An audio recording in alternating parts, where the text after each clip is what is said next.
Reka tubifurize ibihe byiza cyane kabisa, ndizera ko mumeze neza cyane kabisa. Iyi ni Alphonse Sport TV igiye kuba rero kabisa ibagezaho umukino ugiye kubuza ikipe y'igihugu y'u Rwanda ndetse n'ikipe y'igihugu ya Benin. Akaba ari umukino ugiye kubera ku Stade Amahoro kabisa rero mu kanya ku isaha 12 zuzuye neza cyane. Akaba rwose rero ziri kubura iminota igera kuri 5 kabisa. Nizera ko mukomeza kugenda amwinjira gake gake kabisa rero amoza gushyigikira ikipe y'igihugu Amavubi kabisa.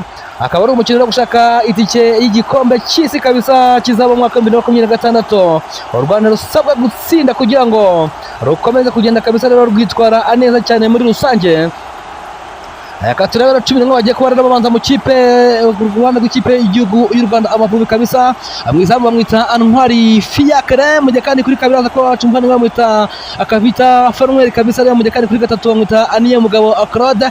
Mu mutima wa defense haraza kuba hahagazemo abagabo bagira kuri babiri bamwita Amutsinzi Ange Jimmy ndetse na Manzi Thierry, mu gihe kandi imbere yabo gatoya haraza kuba kintu umuvandimwe bamwita Amugisha Boneri Casemiro. Akaba rero mukase rero bagiye kuba rero kabisa abakoresha, mu gihe kandi rero mu kibuga hagati haza kuba umuvandimwe bamwita Amuhire Keve Eruni, mu gihe kandi araza kufatanya umuvandimwe bita Abizimana Jihad, mu gihe kandi uruhande rumwe araza kuba rucaho Kwizera Georgia, urundi rucaho Mugisha Gilbert Ibarafinda, mu gihe kandi rero ikipe y'igihugu Rwanda rero kabisa igiye kuba ayatakisha umuvandimwe bamwita Nshuti Innocent kabisa rero ngaba 11 bagiye kuba rero babanza mu kibuga hagati y'ikipe y'igihugu y'u Rwanda ndetse n'ikipe y'igihugu ya Benin mu gushakisha rero itike y'igikombe cy'isi kabisa kizaba mu mwaka 2026 kabisa rero. Akandi nkubwira ko kabisa rero ukomeza kugenda ukora subscribe kuri Alphonse Sport TV kabisa kugira ngo ugende ubona ibiganiro bitandukanye kabisa n'amamatch menshi rero agiye atandukanye.